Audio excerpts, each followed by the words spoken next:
pleased to welcome Jim O'Neill to, we're going to have a good look at this book, Undressing, that he's written. Jim has been a psychoanalyst for 25 years, at least, and a Buddhist teacher for 35. About that. And this is his first book. It's taken him a long while to kind of get around to it, but he's going to explain in a minute how he came to write this book, which is an unusual way to write a book.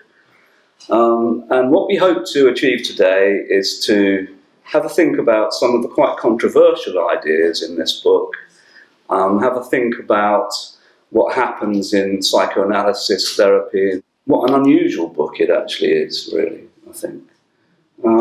So if you could just say a bit about how this book came into being, that would be a great place to start. Yeah, thank you, James. Abraham, the hero, I could say, of this book, when he finished 12 years of therapy, 2, sometimes 3 times a week, he said to me, "Now you need to write a book about this." And I said, "But Abraham, I've never written a book before." And he said, "Look, if I can do what I've done, you can write a book." So he said when he was looking for, before he'd come to therapy, he had been looking for books which were would help him to kind of through the trauma that he'd suffered. And he said they were all doom and gloom. It was all about addiction and cutting and, tragedy. And he said, and I got through it. He said, I didn't sort of just recover. I got through it. And I've learned a lot from this through the process of therapy. So I want people to know that it's possible to not just kind of have a kind of diminished life, but actually have a full life. So, one was to grow his penis, and the second thing he wanted to achieve was to stop smoking. Yeah. Shall I just read it a little bit? Yeah. He arrived on a hot June afternoon. First of all, the supervisor, this was my very first client, my very first patient, and the supervisor I had said she'd found some notes in the basement it was the Westminster Pastoral Foundation, and where I was doing a placement. She said she found this guy down there, and everybody said he's psychotic, so he's not suitable for therapy. But she said, I don't believe that. I think you two might just hit it off. I just have a hunch that you might hit it off. So let's see what happens. Anyways, I went down, as I say in the book, I went down to the waiting room, and the time passed when he was supposed to arrive, and he didn't arrive. And about 10 or 15 minutes later, this man in full anorak, with the hood up, with gloves on, with a scarf around him, came into the room and said, he didn't say anything. He just sat down. And I went over to him and I said, are you Abraham? His name isn't Abraham, but are you Abraham? And he said, he didn't say anything. He just nodded. And he never looked up. He didn't look at me. He never looked up from the floor. And I then took him upstairs to the room, and I said, well, what can I do for you? And he still didn't look up. And I realized that he was terrified, absolutely terrified, even more terrified than I was, Um, and finally, he said to me, he said that he, let me just read this a little bit.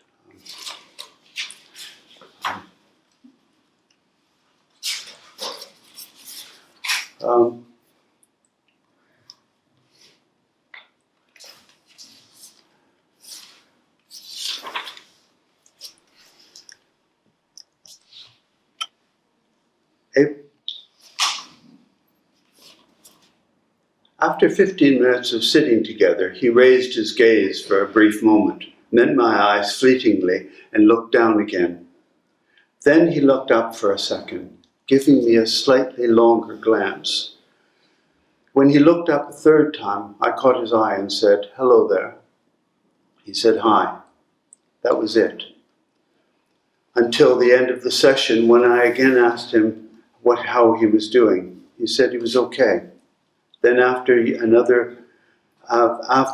another, now more tolerable silence, he said that he'd come to counseling because he wanted to make his penis grow and he wanted to stop smoking.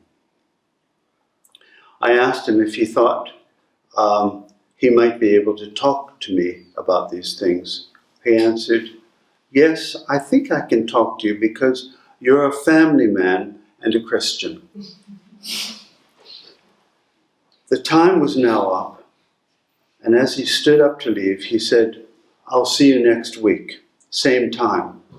I was relieved, happy that I was going to meet him again. So, yeah. Well, where is he from? Could you say a bit about how he came to be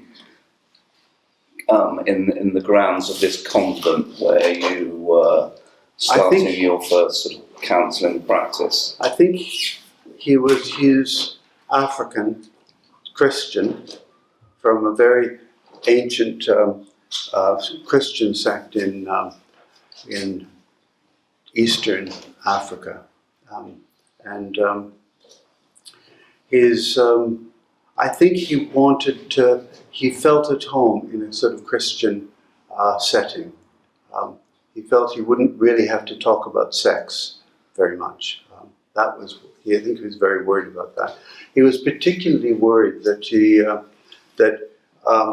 he might come across somebody who was gay.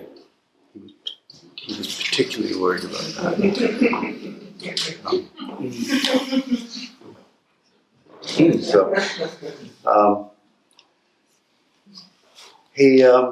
He said, in fact, he said to me, he was that, as he said, you know, the reason why he could talk to me is because I was a Christian and a family man. So what happened was that it was a few months went on, and he barely said anything about his history. And there were many sessions when he would arrive with 15 minutes left or 5 minutes left of the session, or he would arrive 5 minutes into the session. But it was totally unpredictable when he was going to arrive. And I began to feel like I was a real failure. I couldn't even get this man to arrive on time.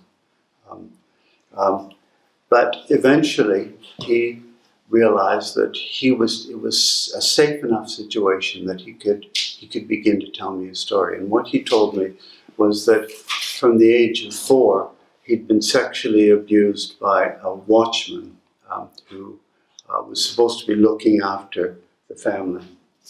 And the story of that is in the book. And then when he was 8, so this watchman abused him sexually very, very regularly from about 4 till 8. And then from 8, when the family moved to an embassy in Europe, they were diplomats. he started to be abused by a cousin, raped by a cousin.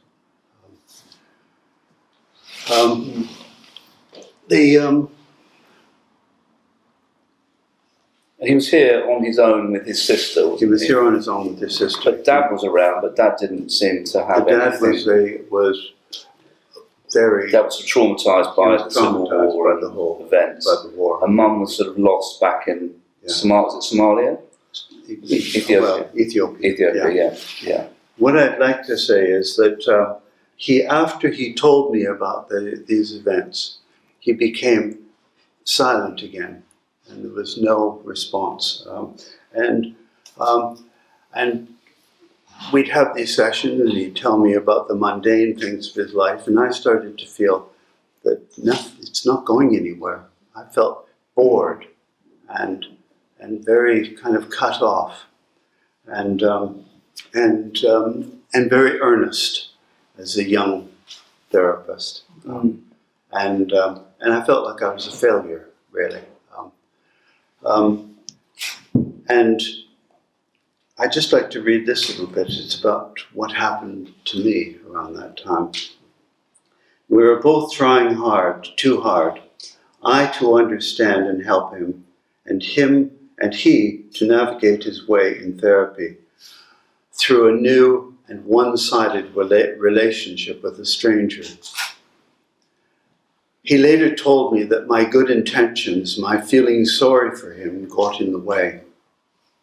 It was only after we had been apart for 3 weeks in the late autumn of 1989, after the death of my father, that things began to shift. My father had been ill with heart problems for years and had recently suffered a devastating stroke that had rendered him unable to move or speak. It was clear he was dying.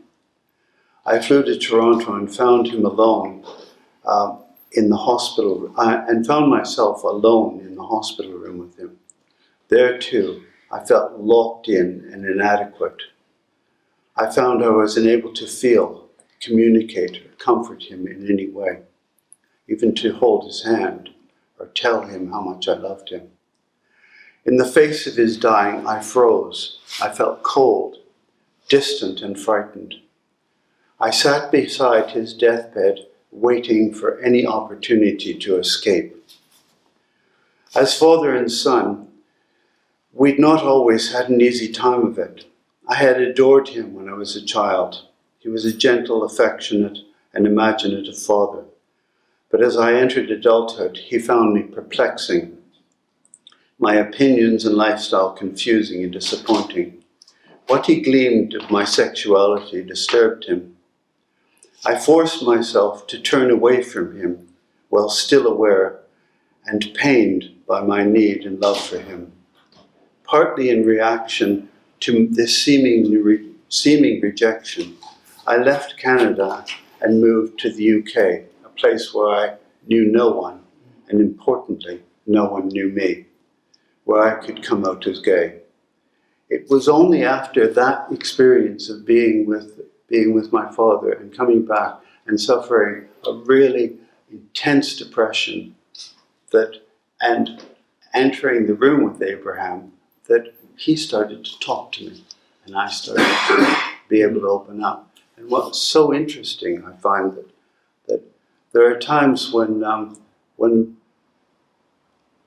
one enters the consulting room depressed and one is completely open. And there's a sort of extraordinary coincidence there that you're actually meeting the person at that level. We're two suffering souls actually just meeting and talking about what it's like to be human and in pain. That's beautiful. Your book is full of absolutely surprising revelations about yourself on a very personal level. Did you find that just came easily in the writing of it? Or? Well, it did take me 10 years to write that. Yeah. So it's sort of easy. But it's as if the two of you were sort of in a kind of a dance almost, where the things that you were encountering in him were stirring up very parallel or similar sorts of residues and things in you, exactly, at a very similar time. Yes, yeah. It made me very aware of that, as I was saying, that if one meets somebody with a sense of, can meet somebody with a sense of vulnerability and openness, and without that, you're intimidating. Because there's a line that you mentioned just here, which was very striking, where you said that you realised you were trying too hard to be a proper therapist, hijacked by notions of safety and certainty. Yeah. And that when you became more open and sort of not thinking about any conventional way of approaching this young man, things moved. Yeah. As if you were sort of handicapped or encumbered by notions of what you should be doing. Exactly, yeah. And I think that's really what a good training will help you to do, is to sort of let go of the need to know, the certainty. And it's resistance.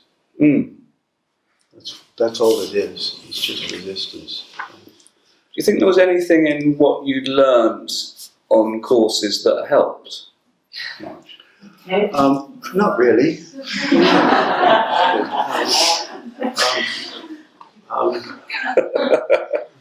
Didn't give you tools in your bag? No, I didn't. I don't think I have it. I don't think, the more I practice, the fewer tools I have. I'm not really, I don't really like tools. Abraham never arrived on time. Well, that's a lie. He arrived on time when he wanted to arrive on time. This was a man who created his own therapy. He created rituals, particular rituals, that I had to comply with. And when he was about to present a ritual, he would arrive on time. So whenever he'd arrive on time, I knew something was up. But if I had insisted that he arrive on time, I'm absolutely convinced that he would have left me.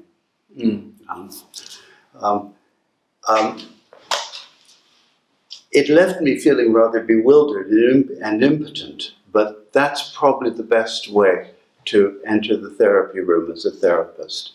Impotent and bewildered.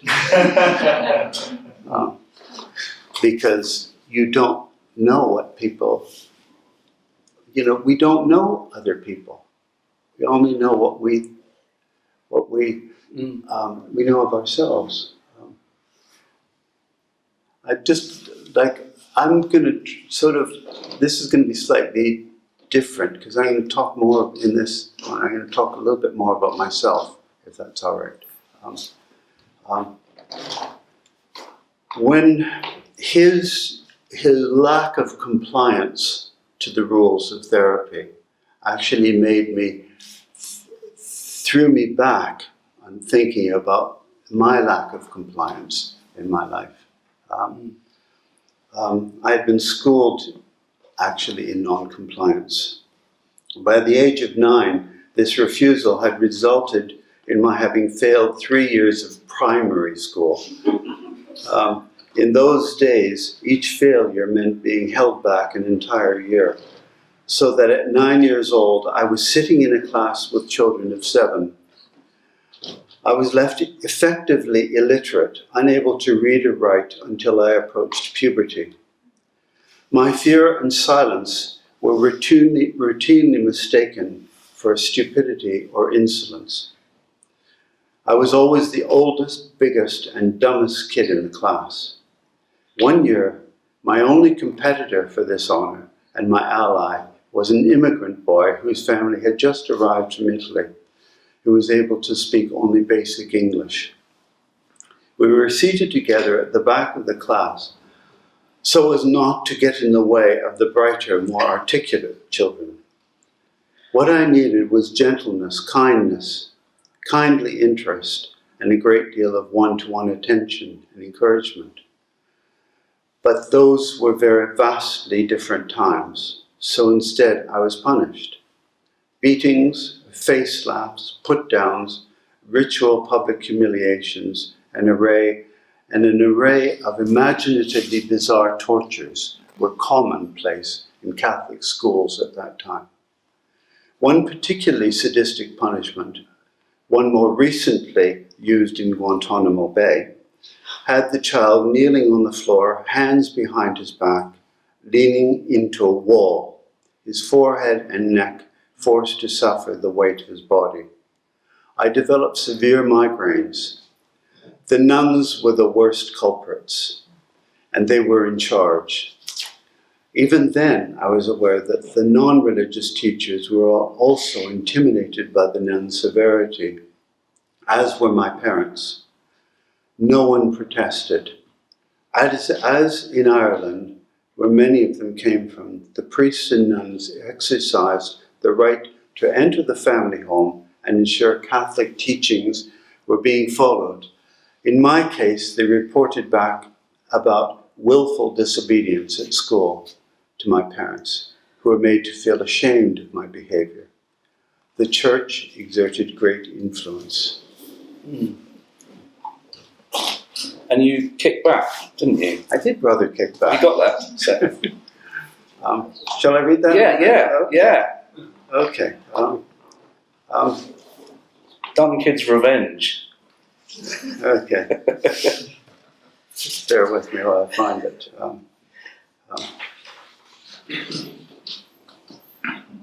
Well, the secret in our family, our Irish Catholic family, was that my grandmother was Jewish, and that she would make these most wonderful Jewish dishes, and she would say oy vey and gewollte fish, she'd say all sorts of things, but we never got it. We thought she was Catholic, and it wasn't until we were much older that we suddenly twigged. We aren't like ordinary Catholic families. Anyways,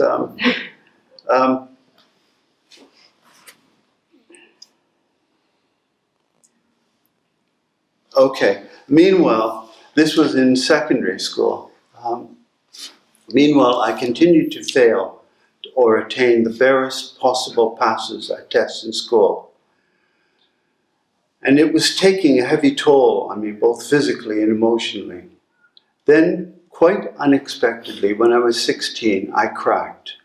But instead of having the expected breakdown, I suddenly found my voice, and that voice was surprisingly angry and self-empowering. I'd been suffering through yet another class overseen by yet another conflicted priest who was making his way along the aisle of teenage boys looking for miscreants to punish. He spotted the mess I was making of a Latin translation. He raised the stick.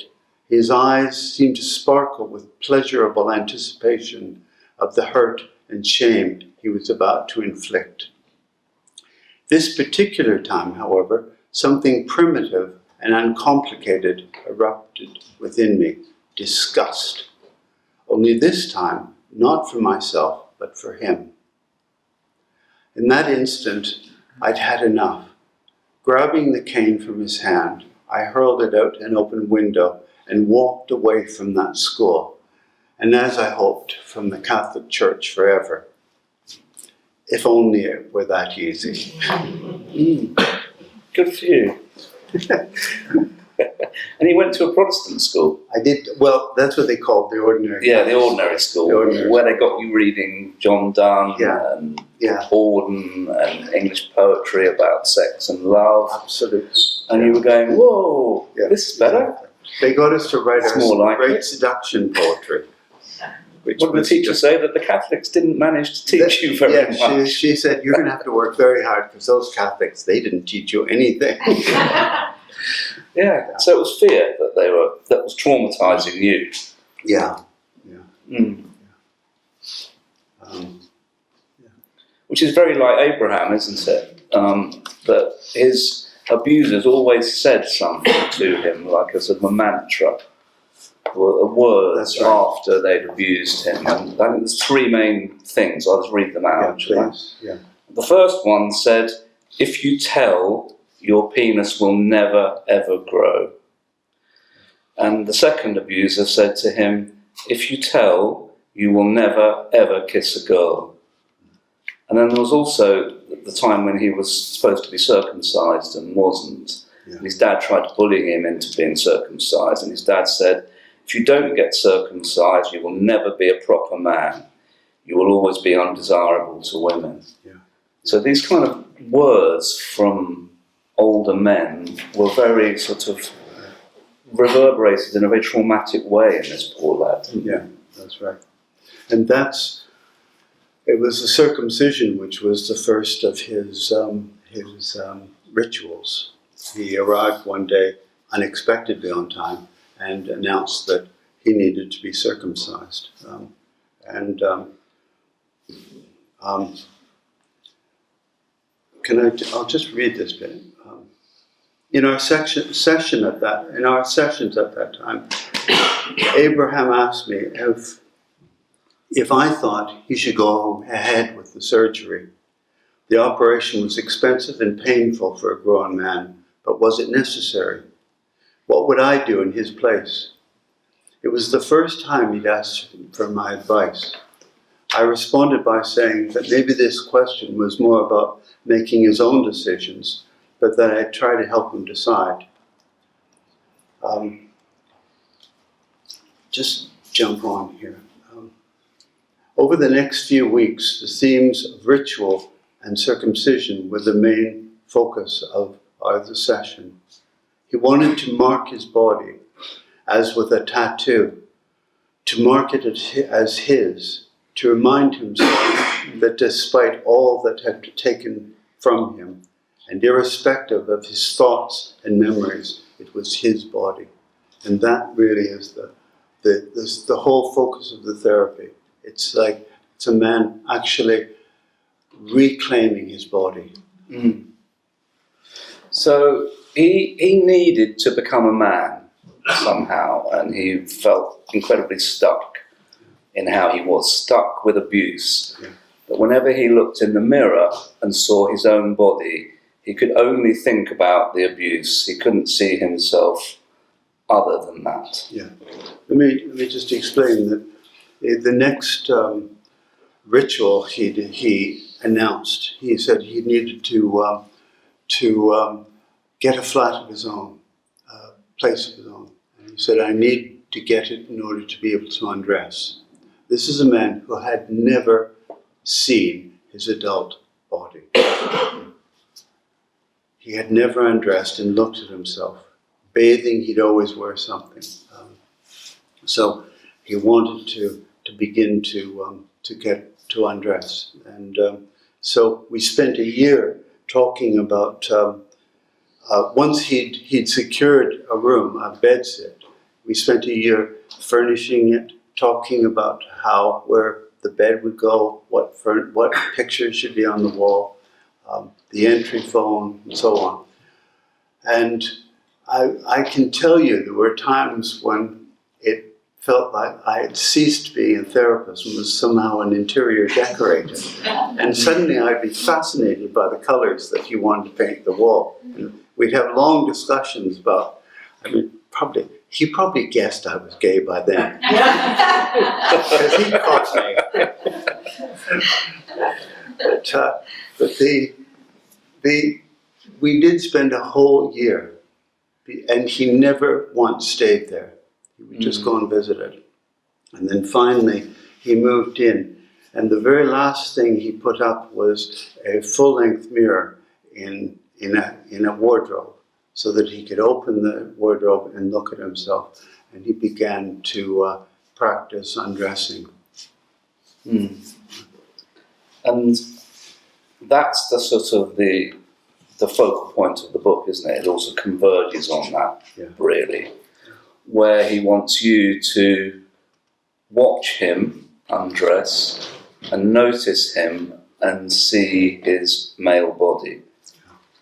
What was that like for you? Well, let's move on, because you're jumping ahead. This is about 3 or 4 years later. But he finally came to me and said, first of all, he said he should undress in front of his brother. But then he thought, he didn't really trust his brother. So then he said, no, it's you I need to undress in front of. So he arrived. It was very, as you can imagine, it was sort of challenging. That you got somebody who was very badly sexually abused, who a lot of the therapy was inveigling against gay men, how kind of invasive and how they're constantly trying to assault him and so on, and he had to defend himself. How he comes and says to me, now it's you I've got to undress in front of. At that point, I think my kind of stomach fell through the floor, but I trusted him that he knew what he was doing. He knew what he was about. You trusted him. I trusted him. Yeah, and that's very important. That it wasn't a one-way street at all. So maybe I should read a little bit about undressing. Yeah. You can read a good bit of that, because it's very a little bit amazing. Yeah.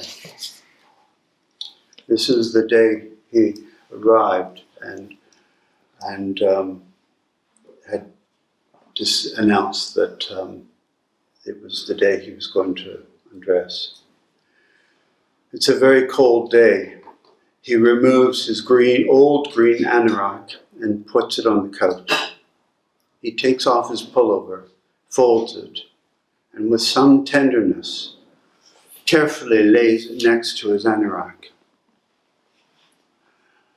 He sits back down on the chair and takes off his shoes and socks. I notice that one sock has a hole in the heel and that he's trying to hide it from me. He notices, sees my interest, and after the briefest of hesitation, smiles. Not perfect. He stops there for some considerable time. Is he losing his nerve? I pray he won't. Then he begins to unbutton his striped dress shirt. He gazes down, removes the shirt, and stands up. He's in a sleeveless undershirt. His arms are dark, very black, hairless, elegantly long. The shirt is folded, added to the growing pile on the couch. Defensive emblems, like the shedding of some old skin. Watching this, I feel shy. Tears well up. I have to stifle a sob. He doesn't notice, I think. The whole scene is so tender. The clothes resting on the couch and his shoes somewhat worn down, the backs broken where he'd forced his feet into them, laces still tied, like a little boy in a hurry. I am struck by a new, sharp sadness.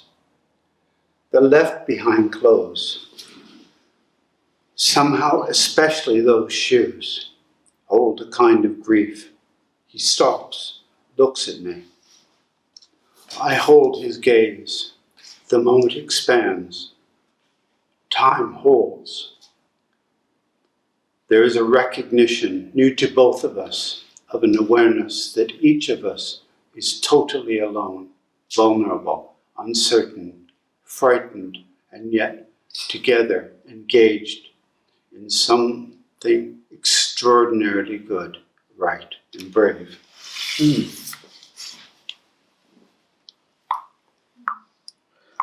What did you feel when he said that he wanted to do that? Did you just feel, right, this is where we're going to go? I'm going to go with him on Yes. Yeah. Yeah. We had built up such trust for each other. Yeah.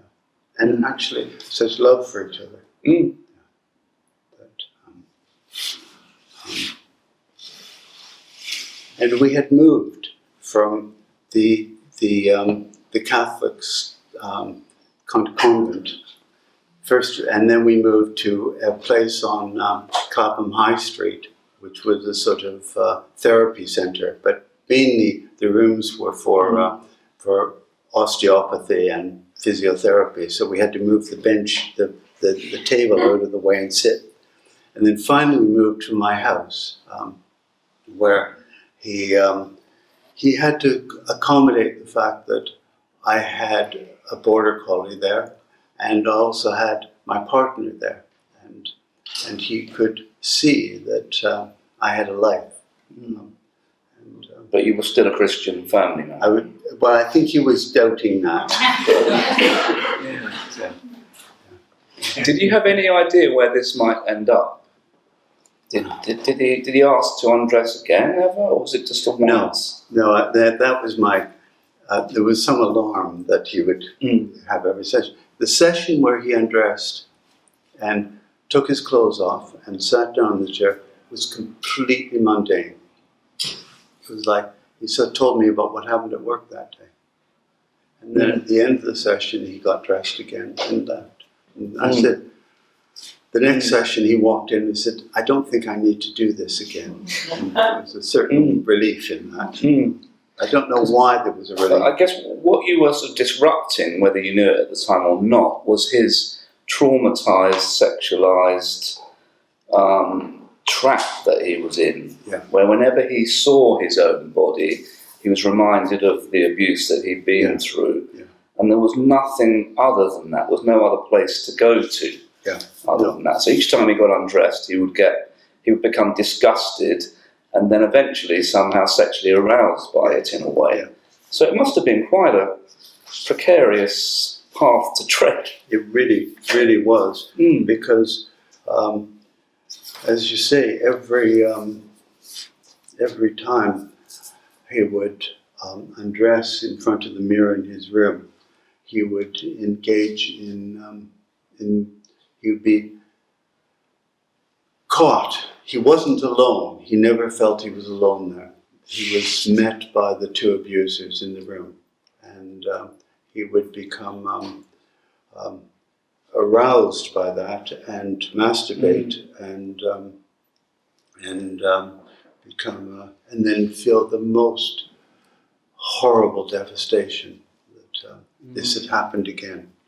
Do you think he hadn't sort of internalised more ordinary experiences of being in a family, perhaps of sort of bodily memories of how his parents might have held him or nurtured him in that way? It's as if he was completely an orphan somehow. He was. In fact, the rape that happened from his cousin happened at a family party, and he was raped in the bathroom, and he could hear his mother laughing at stories that were being told as he was being raped. So it was. His mother wasn't a great mother. His mother wasn't interested in children. She was interested in other things, but not. So there really wasn't a. His sister was his confidant, and it was a bit like I mentioned in the book about Rudyard Kipling, about him being left with his sister, and and being kind of leaving India, being sent to a kind of, I think she was an aunt who hated him, and it was the two of them together who were able to create a kind of safe space for themselves, and he and his sister did. So you were giving him another place to go to, really, where he can be with another person naked and not think that everybody wants to, that the abusers have noticed that he's the one that could be abused. He was feared he'd be singled out because of what had happened, didn't he? He was doomed to a life of being noticed by future abusers. Yeah, that's right. I mean, what happened after he undressed? I don't know quite. I can't remember quite how I said this, but it's in the book that I sort of suggested that this self-abuse that he was caught up in was having an effect upon the children that he were also there in him, the 4-year-old and the 8-year-old, and he is such an imaginative man. He sort of ran with this, and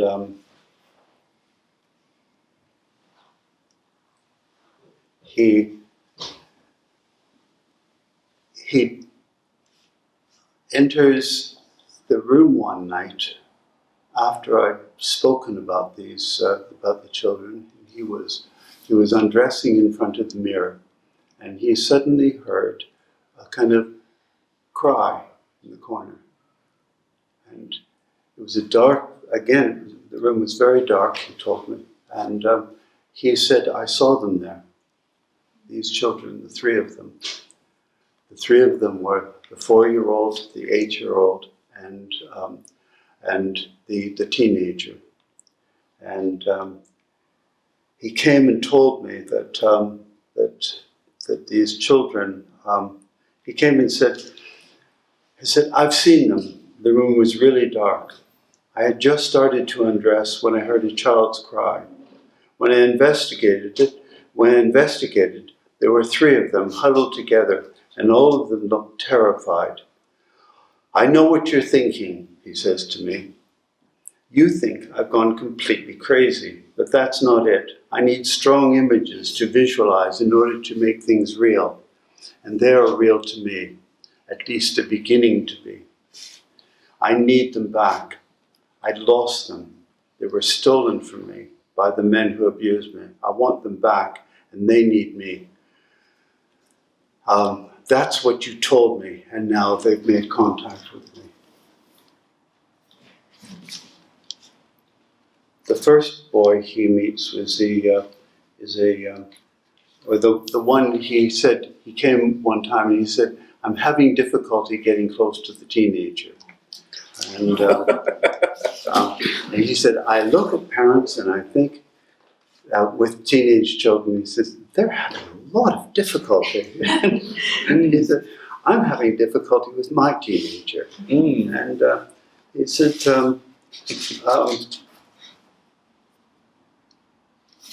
okay.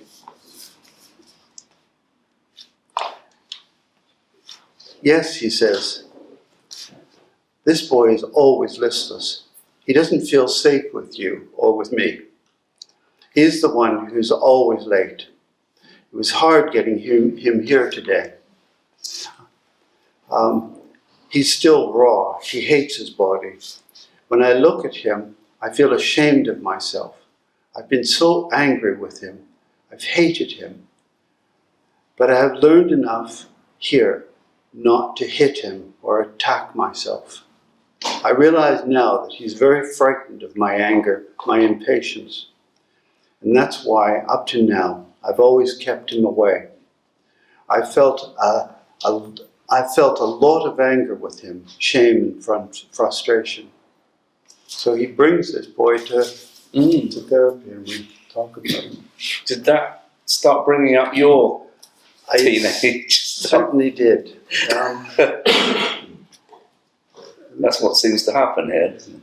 Yeah, it's two memories came to mind.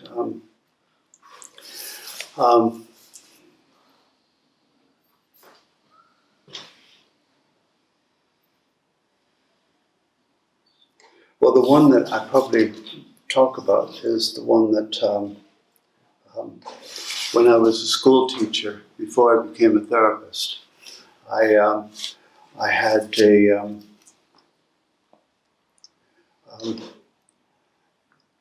I'll just read it.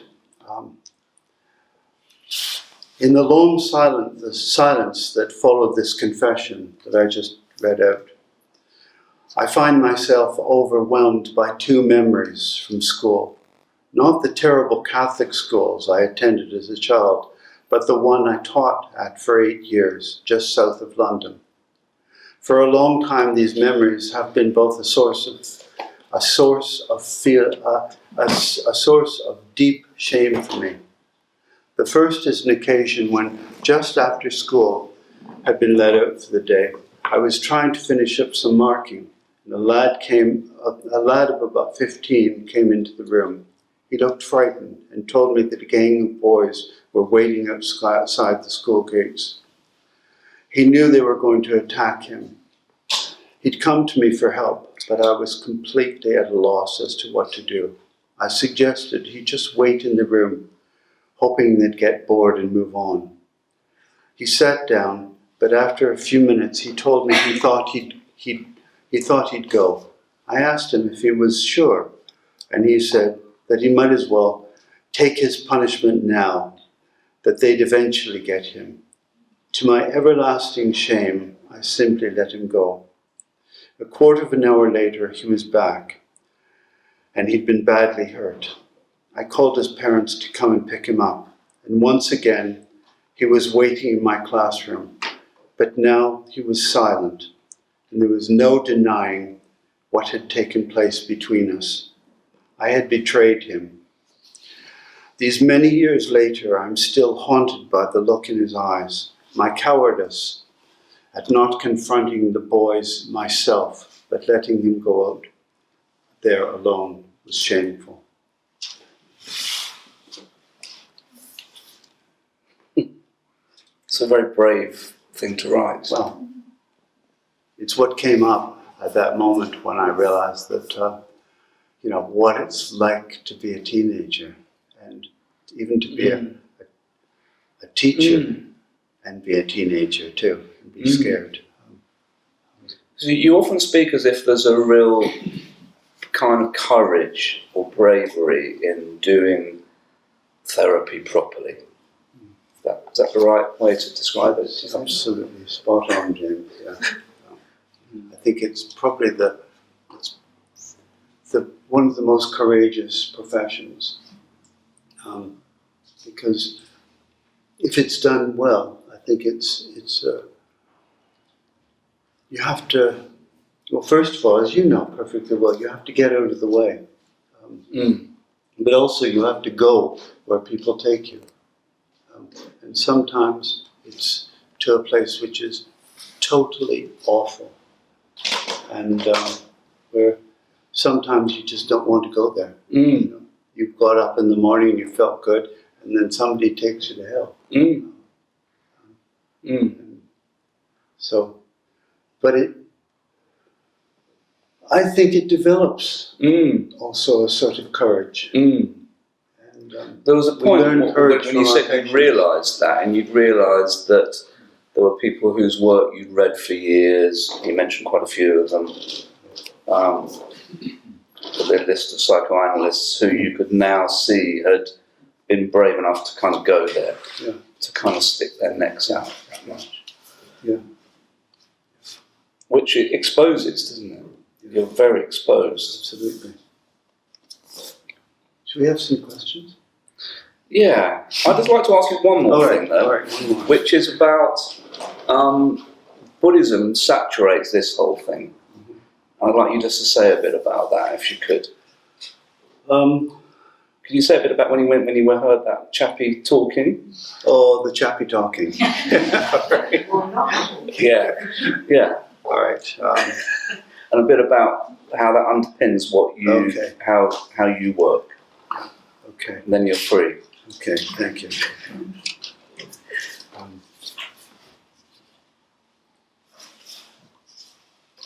It was around that time that my partner suggested that we go and listen to a talk by a Tibetan Buddhist teacher. I was reluctant. Growing up Catholic, I'd had enough of religion and resistant to the idea that spirituality had anything to offer me. But he was insistent, and I grudgingly curious. After a long wait, an Asian man dressed in a light blue suit arrived on stage. He sat down on a brocade-covered chair, took a long drink from a glass of a clear liquid that might have been water, or even straight vodka, and for some minutes said nothing. He just looked at us with a broad smile on his face. He pondered the glass on the side table, slowly picked it up and took another sip. He then placed it carefully back down. He again looked at us and again smiled. All this seemed to take an eternity, but was somehow fascinating and engaging. I was memorized by the stillness and the spaciousness that seemed to surround him, and by the elegance of his movements. So much so that when he finally did speak, I jumped. I'll never forget his words, although I didn't understand them at the time. Even now, many years later, they still have a meaning that I find I'm only occasionally able to grasp. He simply said, "Ladies and gentlemen, I must tell you, there are no reference points." He then repeated this sentence one more time, took a long, elegant sip from the glass, placed it carefully back on the table, next to the strikingly simple flower arrangement, and in a high-pitched voice, asked if there are any questions. That was it. That was the talk. I can't remember the few questions that were asked, nor do I recall his brief answers, but I do recall feeling increasingly uncomfortable and curiously angry. I'd never experienced anything so odd or so powerful. I can only describe my reaction as feeling somewhat bitten. I signed up for the course he was teaching the following weekend, in which he gave 3 talks. He was warm, kind, and gently animated. And while he was in the room, there was no possibility of hiding. His message was very simple and unlike any religious teaching I'd ever heard. There was nothing fearful or judgmental, no place to get to, nothing to achieve, nothing to improve. I was being told to trust myself, to relax, to enjoy being myself. What I heard him saying was that I must experience no struggle. As he said these words, I simultaneously I felt both the heaviness of all the complications and distress I had mistakenly identified as intrinsically me, and a distinct separation from all that struggle. I had the thought, this is what freedom must feel like, being totally naked and completely relaxed, stripped of all the usual defenses, yet free of fear, of shame, feeling only warmth and release. That answers my question. Yeah. Thank you. That's wonderful. Does anybody have any questions? Please. So I have to admit, well, first of all, it's taken me 10 years to write this book, and it's beautiful. It's beautifully written. It evokes such images in one's mind. It's wonderful. But I have to admit that I haven't finished reading it. So I will put that out there straight away. But my question to you is... Well, look at this. Isn't that fantastic?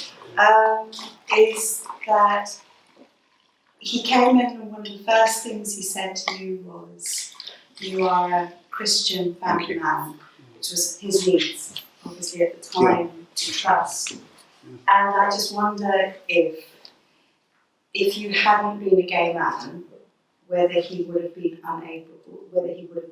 able to undress. Purely because that's what he needed to address. I don't know. Good question. I really don't know. I don't think so. I think there are a lot of straight men who are sort of gay men, you know, if you know what I mean. There's a lot of straight men who have that tenderness and openness and availability. In a woman? Huh? If it had been a woman? Or being a woman. Yeah. I mean, I think it would have been difficult being a woman. I think he needed a man. Yeah. My strong feeling he would not have been able to undress in front of a woman. But who knows? He's a completely surprising man. You know, could be, you know. And even though I've written the book, I'm not an expert on Abraham.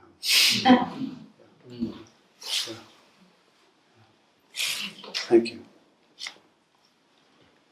Jim, you've made a lot of references tonight to how he may... Can you speak up a little bit, Russell? Yeah.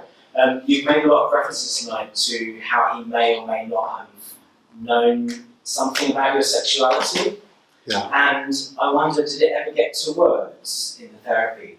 Did you ever say anything or put to words anything about your sexuality? Did it ever come? No. It's never, ever. We have never, ever spoken about my sexuality.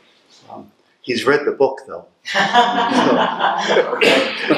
Presumably, he knows. It's still unspoken. Yeah, exactly. And he, as I say, he asked me to write the book. That's really important. And I would never have written about him because it was just so tender in a way. And I also didn't think I could write. So I think that I mentioned this earlier, that he actually said to me, "You must write this book." And I said, "How could I?" But what was so touching was the publishers managed to produce the book exactly at a time when he arrived in London, and I was able to hand him the book. That was fantastic. So thank you, Aurea.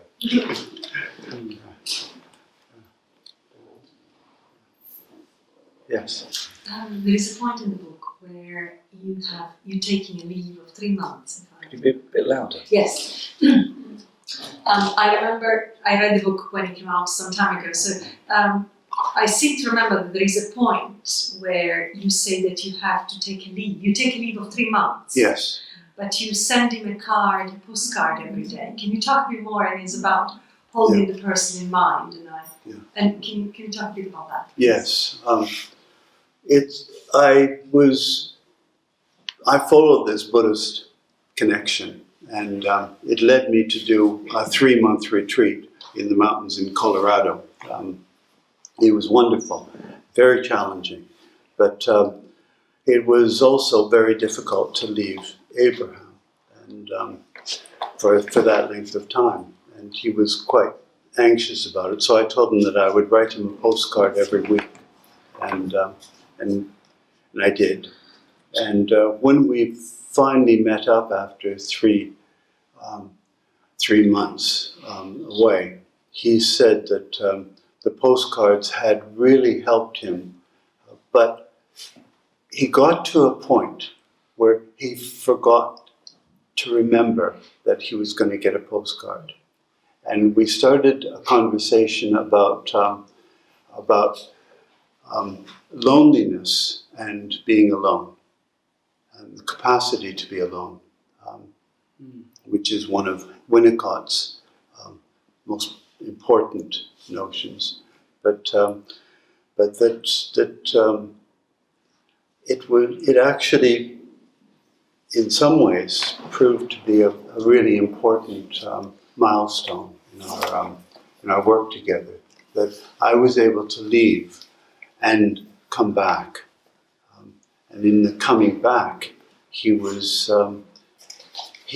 realized that it's, in some ways, it's fine for people to leave because they can come back.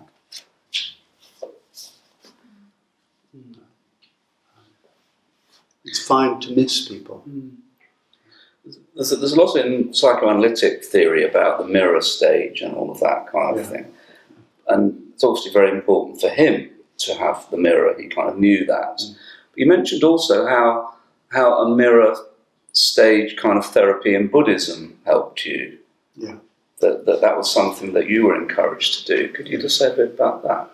Well, this teacher I had, it was just one of those situations where it was sort of, it just happened almost by accident, where Abraham was, I mean, maybe it's that the Buddhists know more than we know, but Abraham was undressing in front of his mirror, and my Buddhist teacher suggested that I practice looking at myself in the mirror and meditating with the mirror in front of me as a practice in order to see all the projections that start coming out about myself and how insubstantial they are and how empty in a way they are, and that what you see in the mirror is full of projections. It isn't you in a way. So I remember going out with you for dinner last week somewhere. At the end of the evening, I was saying to you, how do we ever really know what impression we make on somebody else? You know, can we ever know that? Yeah. Or do they always see us as completely other than we sort of think we are? I think they see us different from the way that we see ourselves. Yeah, definitely. Yeah. And that's what's so powerful about therapy, because if the therapist isn't just a kind of cold mirror, but is a sort of warm mirror, is an engaged mirror, then people can start to kind of tolerate themselves. It seems very much that you really love this man. Yeah, So from quite an early point. from the moment he walked into the room, covered in his anorak, yeah. And I have no idea why. But yeah, please. James used the phrase doing therapy properly, which has got me thinking. So I was struck by two things in the book, thinking about it after reading. One, Can you make your speak up loud? yeah. So one thing is that what you went through in allowing something to happen, talk about getting out of the way. But also, Abraham was an incredibly determined patient, an autonomous patient. Yes, absolutely. So that was a very happy combination, the ability to get out of the way and his ability to see something through. So, I mean, I'm wondering whether that's something you've encountered with every patient you've had, this determination, as it were, to overcome something. And if not, did you work in the same way? Or did you perhaps take a more interventionist approach? It's a really good question. I mean, the answer is no. Not everybody is so Thank God for that. determined. Yeah. But I think what our job as therapists is to kind of ignite sort of fascination with oneself, an interest in one's journey, one's inner life. And sometimes it takes a long time to spark that interest. Mm. But you don't do just by letting something happen. Sorry? You don't. That's then not something you do by just letting something happen. You have to intervene in some way. I think you have to intervene. Yeah, I think you've got to provoke. I mean, that's why people come to see us. They want an interaction. They want some engagement. They want to fight. They want to be loved. They want some provocation. And they also want to see that we care about them. Yeah. They don't want just, a blank screen. Who wants a blank screen? You can stay at home and have a blank screen.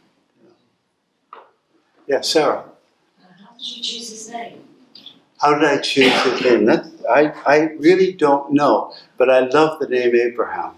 Yeah, and somehow it suits him.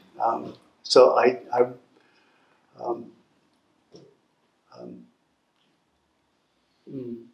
his name starts with A. His name starts with A. Anyway,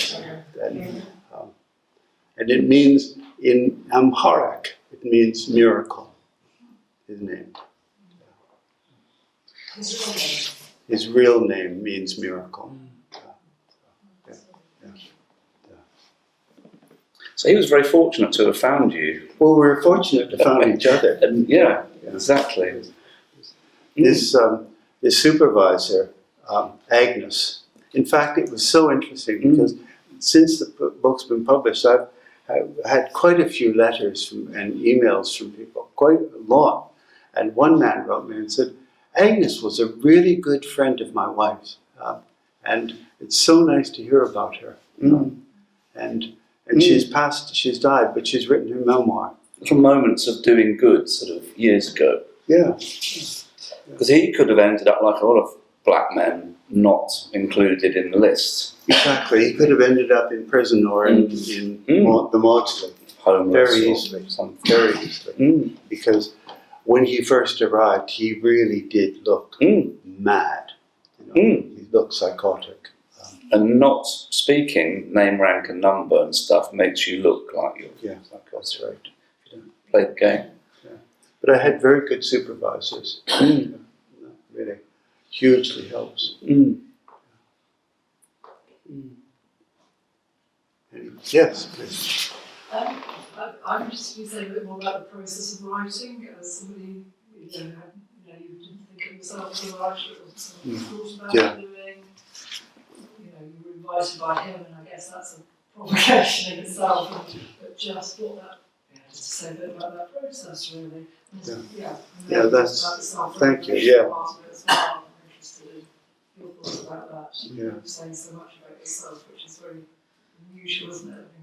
Even if you're not a very blank screen, nonetheless, as therapists, to say so much about, to reveal so much about self. It's unusual, so all of that. Well, especially coming from where I came from in school, writing was not, my forte. I'm fortunately married to a good writer, very good writer,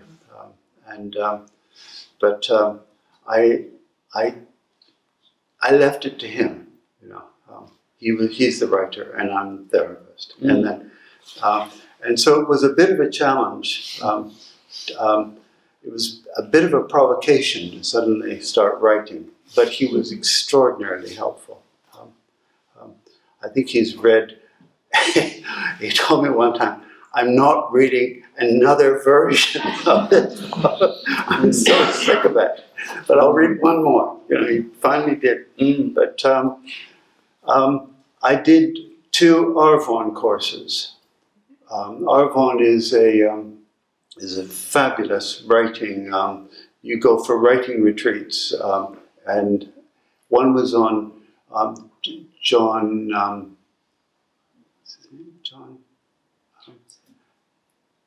John Osborne's house in Clun, and that was the best one. That was it was a fiction writing course. It was a week-long course, and they were great.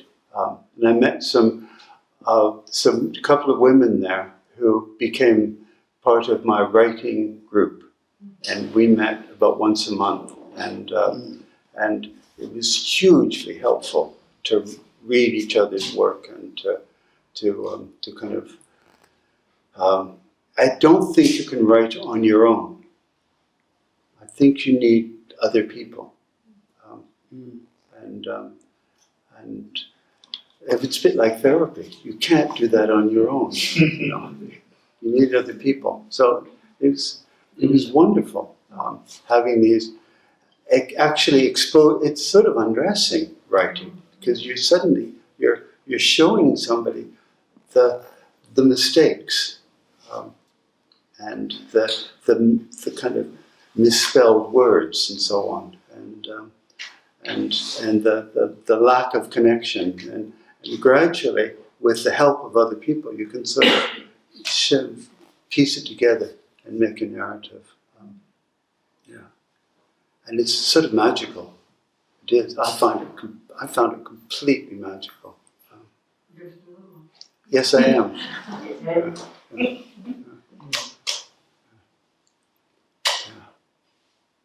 Does anybody like to ask anything else? Sorry. Yeah. Yeah. One more time, just one more question. You say he was never on time. Abraham was Say that again? Abraham was never on time unless he had a ritual. Yeah. How did you feel? If it was just literally 5 minutes, 10 minutes, 15 minutes, 5 minutes left. Yeah. Each time he left you waiting, wanting. It's how I was feeling when you were describing it. Yeah. So, Yeah. what was going through your mind?